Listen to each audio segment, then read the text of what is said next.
అంతర్జాతీయ ప్రమాణాలతో అత్యాధునిక టెక్నాలజీతో కొత్త ఉస్మానియా హాస్పిటల్ను అందుబాటులోకి తీసుకొస్తామన్నారు రాష్ట్ర వైద్య ఆరోగ్య శాఖ మంత్రి దామోదర రాజనరసింహ. డాక్టర్లు, వైద్య సిబ్బంది, కోట్ల మంది ప్రజలు కొత్త ఉస్మానియా కోసం దశాబ్ద కాలంగా ఎదురుచూస్తున్న వారి కలను నెరవేర్చుకునే సమయం వచ్చిందన్నారు. హాస్పిటల్ నిర్మాణంలో ఎటువంటి పొరపాట్లకు తావు ఇవ్వకూడదని అధికారులకు మంత్రి సూచించారు. సెక్రటేరియట్లో హెల్త్ సెక్రటరీ క్రిస్టినా, ఇతర ఉన్నతాధికారులతో మంత్రి దామోదర రాజనరసింహ సమీక్షా సమావేశం నిర్వహించారు.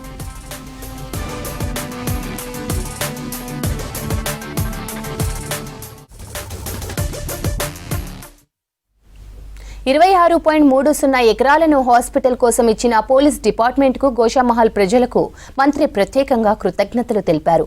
మొత్తం 2000 పడకలు అందుబాటులో ఉంటాయన్నారు దామోదర.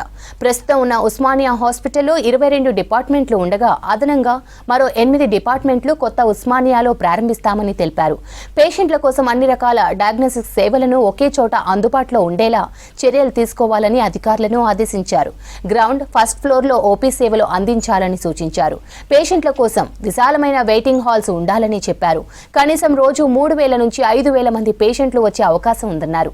ఓపీ కోసం గంటల తరబడి లైన్లో నిలబడే ప్రసక్తే ఉండకూడదన్నారు మంత్రి.